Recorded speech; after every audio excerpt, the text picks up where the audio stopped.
Good morning sir and good morning to everyone. EMS space को लेकर चर्चा हो रही थी, बड़ी राहत, इंपोर्ट ड्यूटी पर रिलीफ, और आज इस पूरे स्पेस में से एक स्टॉक फोकस में रह सकता है, सिरमा एसजीएस। सिरमा कल खराब मार्केट में भी 1% ऊपर बंद हुआ था। आज क्यों फोकस में होगा? आज का इक्का में हमने इसको इसलिए शामिल किया है क्योंकि एचएसबीसी ने इस पर अपने कवरेज की शुरुआत की है और खरीदारी की राय के साथ, और टारगेट प्राइस करीब अगर आप देखें 1750 रुपये प्रति शेयर का रख दिया है, यानी कि 27% का अपसाइड पोटेंशियल एचएसबीसी में नजर आ रहा है, सिरमा में नजर आ रहा है। अच्छा, सिरमा पिछले 6 महीने में अगर आप देखें तो 92% का रिटर्न ऑलरेडी दे चुका है और इन लेवल्स पर कवरेज की शुरुआत हो रही है, तो एक और बड़ा पॉजिटिव ट्रिगर हो सकता है। अच्छा, सिरमा एसजीएस में क्या पसंद आ रहा है, तो ये भारत की लीडिंग ईएमएस कंपनियों में से एक है जिसके पास डाइवर्सिफाइड कस्टमर बेस है ही, और ओरिजिनल डिज़ाइन मैन्युफैक्चरिंग की मजबूत क्षमता भी है, कैपेसिटी भी है। इनफैक्ट इनका बैकवर्ड इंटीग्रेशन, यानी कि कई कंपोनेंट से खुद बनाते हैं, उससे एक मदद मिलती है, और एक्विजिशन से कंपनी की ग्रोथ को और आगे चलकर पुश मिलेगा, इसलिए रखे फोकस में। इनफैक्ट सिरमा एसजीएस एक्सपोर्ट्स में भी अपनी हिस्सेदारी बढ़ा रही है, वर्टिकल इंटीग्रेशन कर रही है, हाई वैल्यू प्रोडक्ट से सिरमा एसजीएस का मार्जिन भी अगर आप बात करें तो मार्जिन में भी आगे चलकर अच्छा इंप्रूवमेंट देखने को मिल सकता है, इसलिए एचएसबीसी काफ़ी बुलिश साउंड कर रहे हैं। एचएसबीसी ने ये भी हाईलाइट किया है कि कंपनी का एक्विजिशन और जॉइंट वेंचर्स का अच्छा ट्रैक रिकॉर्ड इसको मार्केट में और मजबूत बनाता है, तो एक लीडिंग पोजीशन पर फिलहाल सिरमा एसजीएस मौजूद है, और पिछले 6 महीने में 92% का रिटर्न और इन लेवल्स पर अब कवरेज इनिशिएट हुआ है, तो एक और बड़ा ट्रिगर हो सकता है। पूरा स्पेस फोकस में रख सकते हैं काउंटर भी रडार पर। ईएमएस पॉजिटिव रिपोर्ट है फिनिक्स मिल्स को लेकर, जेपी मॉर्गन की रिपोर्ट है, ओवरवेट की कॉल आ गई है इन स्तरों पर। टारगेट प्राइस हालांकि जहां पे खड़ा है उसी के आसपास रखा गया है, 2000 का टारगेट प्राइस है। अब वो कह रहे हैं कि Q1 में कंपनी के मॉल्स में कंजम्पशन अगर आप देखें तो वो 32% साल दर साल बढ़ा है, जो ब्रोकरेज के अनुमान से इनफैक्ट बेहतर है। मैं वीकडेज में चले जाऊँ, वीकेंड्स में चले जाऊँ, फिनिक्स मिल्स मेरे घर के पास से हमेशा क्राउड काफ़ी अच्छा रहता है, तो कंजम्पशन तो बढ़ा ही है। इनफैक्ट कंपनी के ज़्यादातर मॉल्स में जेपी मॉर्गन ने हाईलाइट किया है कि डबल डिजिट कंजप्शन ग्रोथ देखने को मिली है, तो काफ़ी अच्छी चीज़ है ये।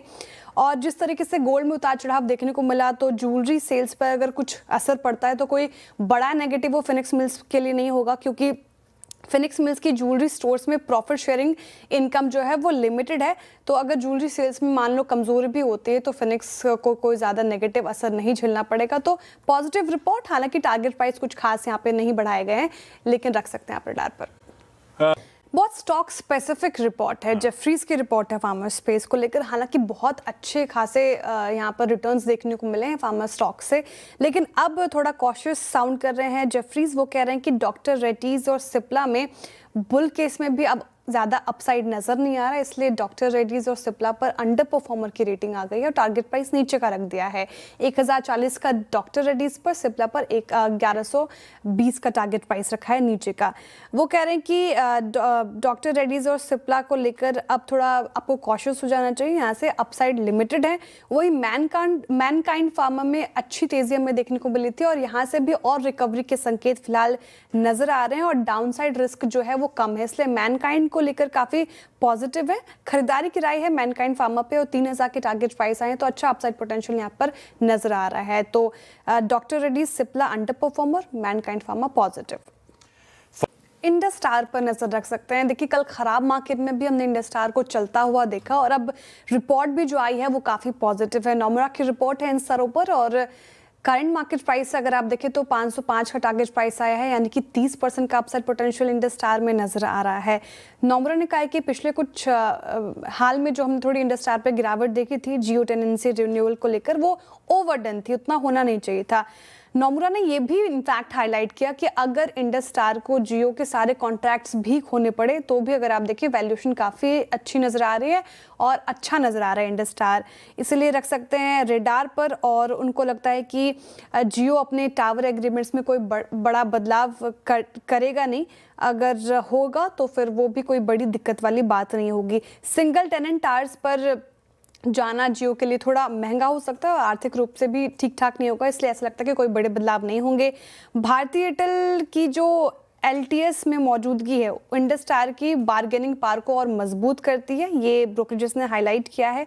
और भारतीय एयरटेल का दूसरा बड़ा हिस्सा अगर आप देखें तो इंडस टायर में हिस्सेदारी है, तो स्टॉक के लिए पॉजिटिव ही है, इसलिए नोमरा कह रहे रखे रडार पर और वैल्यूएशन भी काफ़ी अट्रैक्टिव नजर आ रही है, तो यहाँ पर और अपसाइड दिख रहा है इंडस टायर। और एक आखिर में संक्षेप में रखते हुए लाइफ इंश्योरेंस स्पेस पर इनफैक्ट एक रिपोर्ट आई है HSBC की, और यहाँ पे भी स्टॉक स्पेसिफिक है, जून के आंकड़े आए और पूरे सेक्टर को लेकर पॉजिटिव नजरिया है उनका मानने के ग्रोथ और मार्जिन दोनों अगर आप देखें इस लाइफ इंश्योरेंस स्पेस में धीरे धीरे सुधरता हुआ नजर आ रहा है।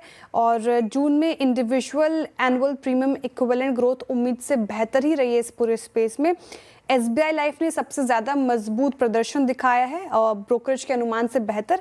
HDFC लाइफ ग्रोथ एक्सपेक्टेड जिसकी थी उससे थोड़ी कमज़ोर रही, वहीं मैक्स फाइनेंशियल और ICICI प्रूडेंशियल लाइफ ने ज़्यादा प्रदर्शन अच्छा दिखाया। तो मैक्स फाइनेंशियल, ICICI प्रूडेंशियल और SBI लाइफ रख सकते हैं रडार पर। HDFC लाइफ के जो आंकड़े आए हैं वो थोड़े एक्सपेक्टेशन से बिलो हैं। परफेक्ट।